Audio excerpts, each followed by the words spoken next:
नमस्कार दोस्तों। अभी हाल ही में आपको पता चला होगा इंडियन नेवी ने एक नोटिफिकेशन जारी किया है जिसमें उन्होंने शॉर्ट सर्विस कमीशन पर जो भर्तियां होनी है ना। और जनवरी 2025 का ये बैच तैयार हो रहा है, तो इसके लिए टोटल 254 पोस्ट है शॉर्ट सर्विस कमीशन पर जो खाली हुआ है, 254 पोस्ट। ठीक है। अब इसमें सभी है ना, टेक्निकल एजुकेशन सब कुछ है, एग्जीक्यूटिव ब्रांच वाले सारे जितने इनके ओपन होते हैं हमेशा की तरह, तो 254 है। कौन कौन से मैं बताता हूँ, उससे पहले आपको बता दूं कि अप्लाई कब से कब तक करना है। देखिए 24 फरवरी से ये जो है एप्लीकेशन ऑनलाइन फॉर्म इसका स्टार्ट हो जाएगा, तो इसकी वेबसाइट पे आपको दिख भी जाएगा वो, है ना। और इसका लास्ट डेट रहेगा 10 मार्च। ठीक है, तो ये डेट याद रखनी है आपको। ठीक है। अच्छा, किससे ये फॉर्म मंगाया गया बता दूं, ये मेल और फीमेल है ना, दोनों के दोनों भर सकते हैं। बस फर्क ये है कि जो है दोनों के दोनों अनमैरिड होने चाहिए। याद रखिए, अनमैरिड लोगों से मंगाया है, मैरिड लोग इसे नहीं भर सकते, पहले तो ये ध्यान रखना। और यहाँ पे ये भी बताया गया कि ट्रेनिंग के दौरान भी शादी नहीं हुई होनी चाहिए। ठीक है, तो ये आपको पहले पता होना चाहिए। ठीक है, तो 24 फरवरी स्टार्टिंग डेट है, 10 मार्च इसकी लास्ट डेट है। मेल फीमेल दोनों भर सकते हैं, शादीशुदा नहीं होने चाहिए। ठीक है ना। और अब आगे चलते सीधे पोस्ट कौन कौन सी है उसको देख लेते हैं। देखिए, तो सबसे पहले अगर मैं एग्जीक्यूटिव ब्रांच की बात करूँ, है ना, यहाँ पर आप अच्छे देखना, थोड़ा सा जूम करता हूँ कि काफ़ी बारीक है ये। इतना, एक मिनट है ना, एडजस्ट कर लिया जाए, ये रहा। ठीक है, थोड़ा सा तो आपको बड़ा दिखेगा ये। चलिए अब देखिए, सबसे पहली पोस्ट आपको नजर आ रही होगी जनरल सर्विसेज, है ना।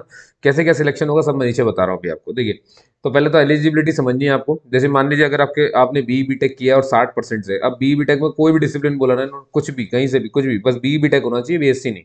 तो आप इस जनरल सर्विस के लिए भर सकते हैं। टोटल 50 पोस्ट है ना। महिलाएं पुरुष दोनों के लिए है, और इसमें से 15 वैकेंसी महिलाओं के लिए है।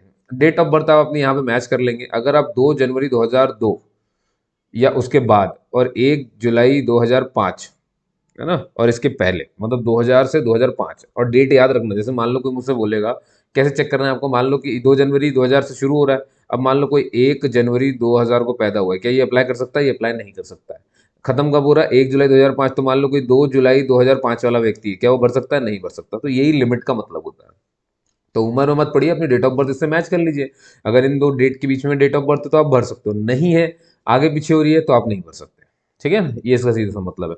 तो मैं यहाँ पर आपको इसके लिए छोड़ रहा हूँ, आप यहाँ पे सारी देखो, यहाँ सब मैच कर सकते हो कहाँ से क्या है। ठीक है।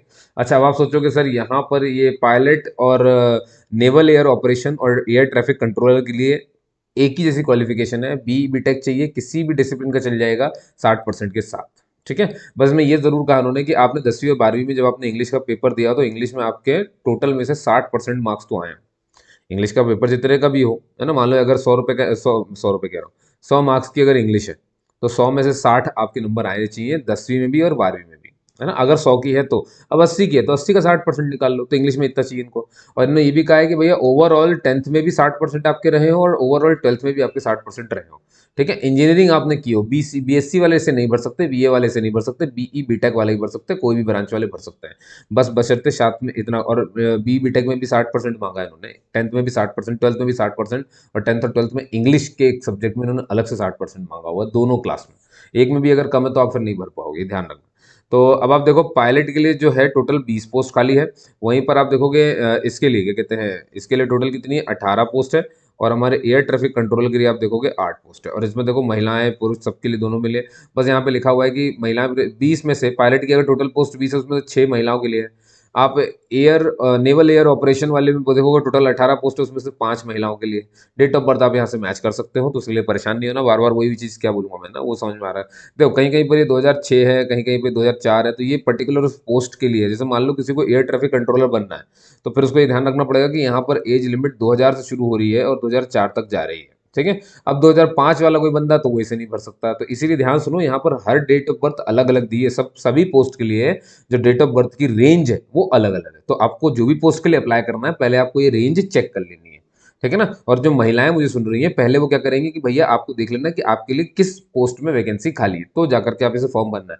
तो 24 तारीख से ही शुरू हो रहा है, तो अभी बहुत टाइम है आपके पास, है ना। वैसे बहुत टाइम तो नहीं है ना, पर ठीक है, आज 21 तारीख हो रही है, अब 22 23 आराम से स्टडी करो, अभी तो टाइम है, 10 मार्च तक लास्ट डेट है इसकी। ठीक है। अब आ जाइए अगली पोस्ट के बारे में बात करते हैं अपन। तो ये हो गया। अब आता है लॉजिस्टिक्स वाला जो है, इसमें साफ साफ बोले, देखो अगर इंजीनियरिंग फर्स्ट क्लास है, फर्स्ट डिवीजन, तो भी भर सकते हो, एमबीए फर्स्ट क्लास है, भर सकते हो। अब इसमें तो बीएससी बीकॉम बीएससी आईटी वाले, है ना, और फर्स्ट क्लास के साथ अलॉन्ग विद लेकिन जो बीएससी बीकॉम वाले उनके लिए कह रहा है कि अलॉन्ग विद उनके पास मतलब पीजी का डिप्लोमा भी होना चाहिए, किसमें, फाइनेंस में, लॉजिस्टिक में, सप्लाई चेन में, मैनेजमेंट में, मैनेजमेंट मटेरियल में, किसी एक में हो तो वो भर सकते हैं। मतलब बीएससी बीकॉम, बीएससी आईटी तो फर्स्ट क्लास चल जाएगा, लेकिन साथ में मतलब जिनको बीएससी बीकॉम वाले हैं इनको साथ में पीजी भी चाहिए, फाइनेंस या लॉजिस्टिक और इन सब में जितने मैंने टॉपिक बोले उनमें से किसी एक में होना चाहिए।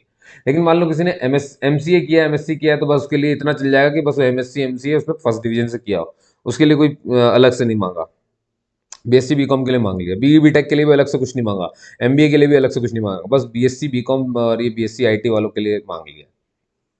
ठीक है, टोटल पोस्ट 30 है, उसमें से 9 महिलाओं के लिए है, और यहाँ से आप अपनी डेट ऑफ बर्थ मैच कर सकते हैं। ठीक है, अब आ जाइए नेवल आर्मामेंट इंस्पेक्टोरेट कैडर। तो यहाँ देखो बी बीटेक है और यहाँ सारी ब्रांचेस दिखी, तो आप इसको आराम से पढ़ लेना एक बार, है ना। कौन कौन सी 60%, चाहे मैकेनिकल हो, mechanical with automation, electrical, electrics and electronics, electronics हो गया, है ना, और micro electronics, instrumentation, electronics and communication, telecommunication, instrumentation वाली branch, control engineering, production, industrial engineering, applied electronics and instrumentation, electronics and instrumentation, information, IT वाले भर सकते हैं, सीएस वाले भर सकते हैं, है ना, कंप्यूटर इंजीनियरिंग वाले, कंप्यूटर एप्लीकेशन वाले, metallurgy, metallurgical, chemical, material science, aerospace, aeronautical engineering और पता नहीं क्या क्या।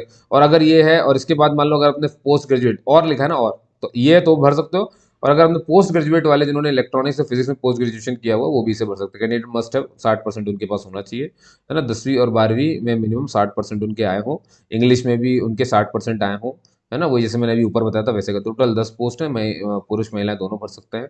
ठीक है, यहाँ पे महिलाओं के लिए एग्जैक्ट नहीं बताया कितना है, मतलब भर सकते हो, दोनों भर सकते हैं।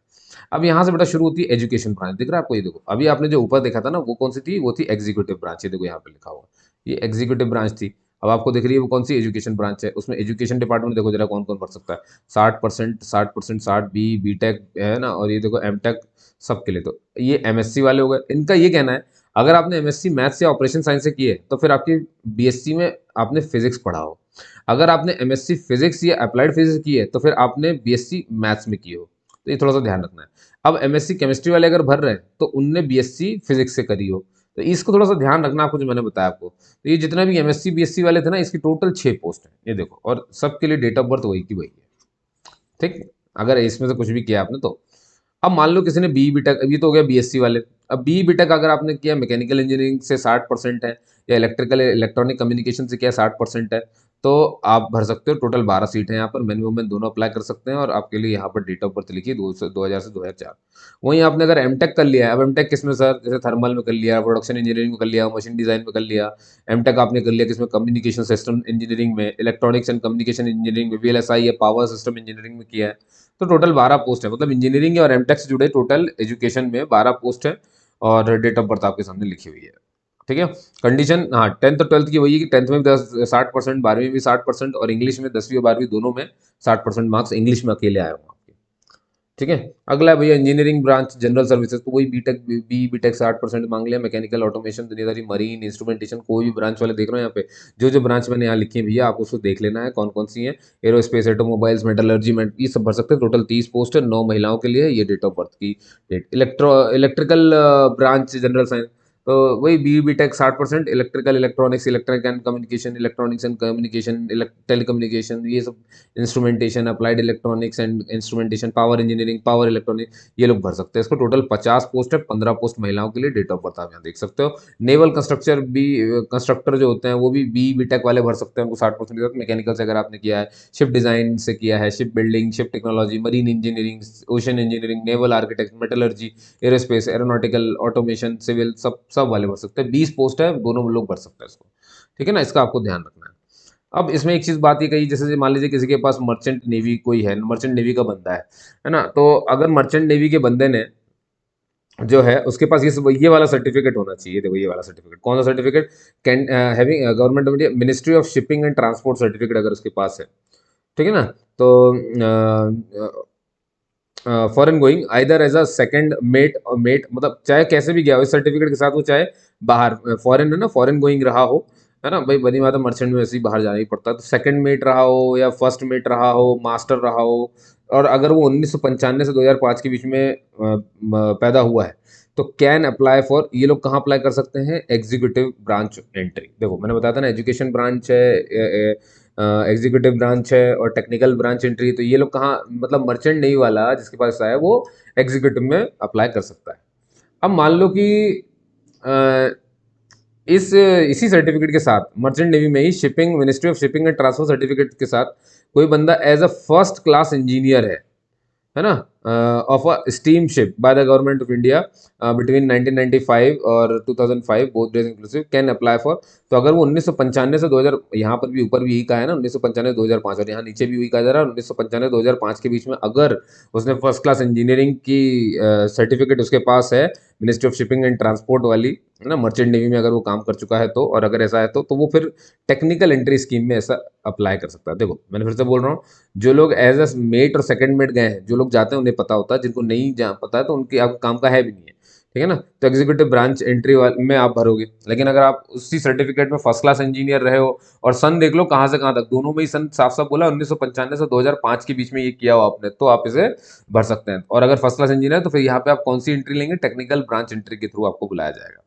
अब मान लो कोई बंदा कमर्शियल पायलट है भैया, है ना, तो कमर्शियल पायलट अगर आप ये देखो क्या कहना चाहिए, आपके पास सीपीएल है ना, देखो the candidate having valid CPL, ठीक है, commercial pilot licence by DGCA ने अगर उसे दिया है, कब दिया है, 2000 या 2006 के बीच में, 2000 से 2006 के बीच में दिया है, तो वो अप्लाई कर सकता है पायलट के तौर पे। ऐसे सर्टिफिकेट जिनके पास सी सर्टिफिकेट है इसका, तो भैया उनको 5% का तो रिलैक्सेशन मिल जाएगा कट ऑफ मार्क्स में, ठीक है ना, टुवर्ड्स शॉर्ट लिस्ट, जब वो एसएसबी के लिए शॉर्ट लिस्ट किया जाएगा तो उनको कंसेशन मिल जाएगा, ये इसका मतलब होता है ना।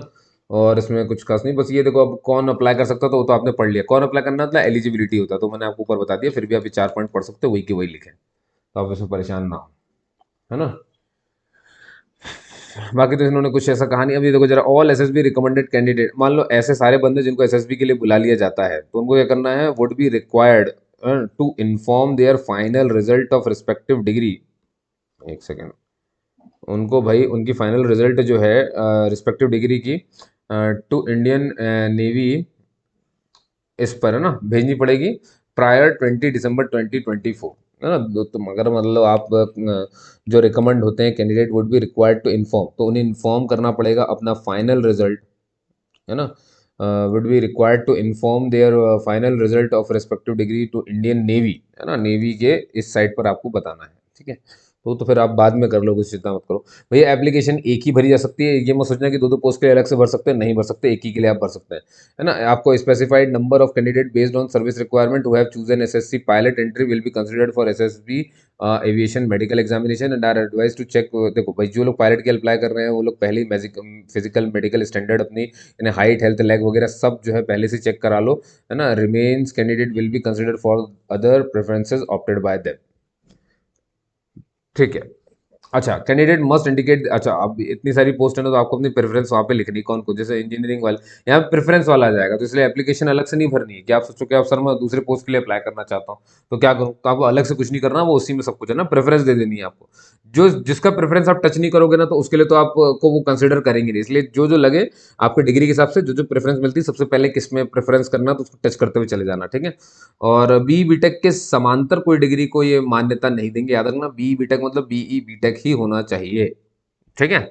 अब आगे चलते हैं, मेडिकल स्टैंडर्ड वगैरह टैटू वगैरह में देखो बता दूं आपको कुछ चीज़ें, तो पहले तो भाई बनी बात है, आपके जो पैर है ना वो सपाट नहीं होने चाहिए, कलबे किसी के सपाट होते हैं वो नहीं होना चाहिए, घुटने और टखने आपके टकराने नहीं चाहिए दौड़ते समय, तो ये सब चीज़ें छोटी तो हर जगह होती है ना। टैटू की मैं बात बता दूं भैया, जैसे कुछ रिलीजियस ये ट्रेडिशंस को छोड़ करके जो कुछ होते हैं जिनको अपन ये मानते हैं कि भैया ये उनकी प्रथा थी, जो थोड़े से पुराने लोग हैं उनके लिए रखा जाता है, तो टैटू को क्योंकि वो रिलीजियस स्टेटस होता है तो इसलिए उसको इतना बुरा नहीं मानते, लेकिन एक कंडीशन रखी गई है, सीधे हाथ में टैटू नहीं होना चाहिए कहीं पर, उल्टे हाथ में फोर, ये देखो ये आप यहाँ देखना ना, ये हाथ और ये, है ना, यहाँ देखो एक ये तरीका होता है, इधर वाला अपना फेस होता है हाथ का, ठीक है, एक इधर वाला होता है, तो यहाँ अंदर की तरफ चल जाएगा, इसमें भी बाहर की तरफ से चलेगा, समझ गया ना। तो उल्टे हाथ में तो चल सकता है, सीधे हाथ में तो होना नहीं चाहिए, उसकी वजह क्या है, क्या सीधे हाथ से हमें सल्यूट मारना पड़ता है, ठीक है ना, जब अपन सीधे हाथ से सल्यूट मारते हैं तो देखो ये पोर्शन दिखता है, समझ गए। उल्टे हाथ से तो मारते ही नहीं है, अगर मारते तो फिर ये पोर्शन दिखता तो यहाँ टैटू नहीं चलेगा, समझ, ये कहानी है थोड़ी सी, तो छूट कहाँ मिली है कहानी, इसका भी थोड़ा सा ध्यान रखना है,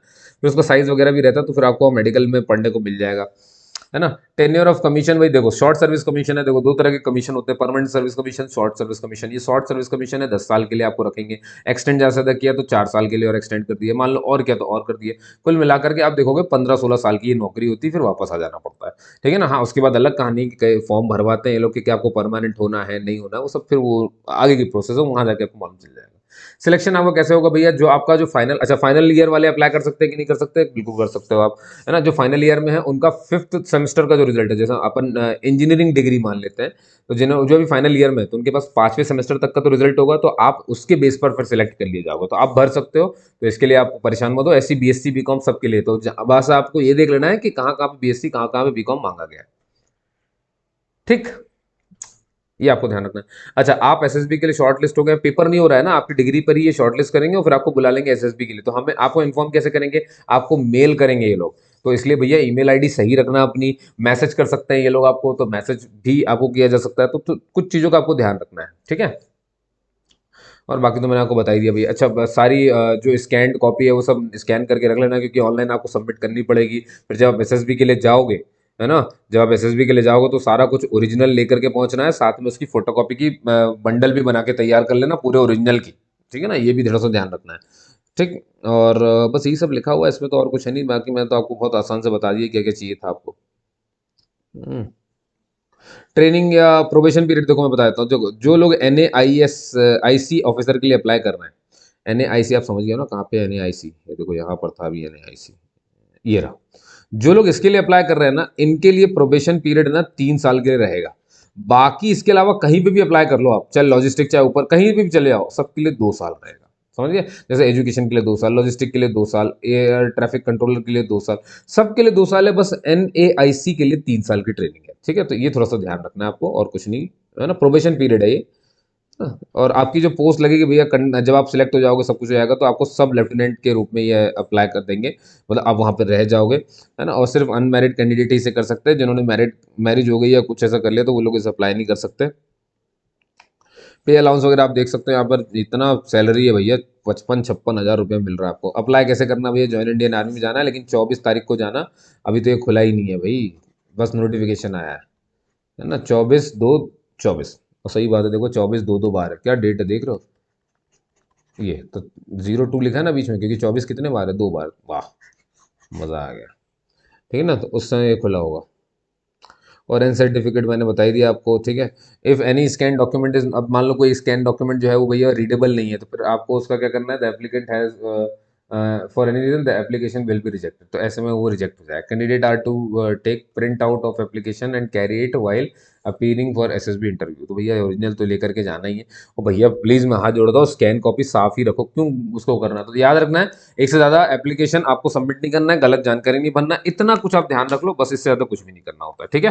तो आपने भी सुना उसके लिए बहुत बहुत धन्यवाद, उम्मीद करता हूँ आपको जानकारी बड़ी अच्छी लगी होगी, कैसी भी लगी हो, है ना। देखिए ऐसी जानकारी की मैं वीडियोस बनाता रहता हूँ, तो मुझसे जुड़ जाइए ताकि आपको ये ऐसी जानकारी पता चलते रहे। और उससे भी इंपॉर्टेंट बात क्या है, जैसे मान लीजिए इसका कभी भाई जैसे एसएसबी का लोगों को आने लग गया है, और मान लीजिए मुझे मालूम चल गया है, तो मैं शॉर्ट्स बना बना करके जो है वो वीडियोस डाल देता हूँ, तो शॉर्ट्स वगैरह भी चेक करते रहा करो, छोटी छोटी जानकारी जो मान लो भाई 15 सेकंड की जानकारी है, तो वो मैं इतने बड़े वीडियो में क्यों बताऊंगा, बनी बात है शॉर्ट्स में उसको मैं बता दिया करता हूँ। आप मेरे फेसबुक इंस्टाग्राम से जुड़ सकते हो, मनोज शुक्ला नाम है, सब कुछ मिल जाएगा आपको, है ना।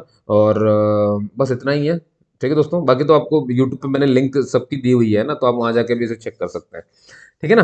चलिए, आपने मुझे सुना उसके लिए बहुत बहुत धन्यवाद। जैसा भी वीडियो लगाओ, देखिए कोई जरूरतमंद इंसान हो जिसको लगे कि आपके अगर काम का नहीं, आप ओवर एज हो गए हैं, आप अंडर एज हैं, आपको ये वीडियो मिल गया है, तो किसी अच्छे भले इंसान को ये दे दीजिए, ताकि बेचारा अपनी जिंदगी बना ले। अगर आप उसकी मदद करोगे तो पक्की बात है एक दिन तो मदद करेगा ही वो आपकी, ठीक है ना। वो करे ना करे, स्वार्थी आप ना रहे, आप अपना काम करें, जैसे मैं अपना काम कर रहा हूँ, बस आप भी ऐसे ही करते रहे, ठीक है। चलिए, आप इतना प्यार देते हैं, बस यही मेरे लिए काफी है। तब तक के लिए जय हिंद, जय भारत, और अपना ख्याल रखिएगा।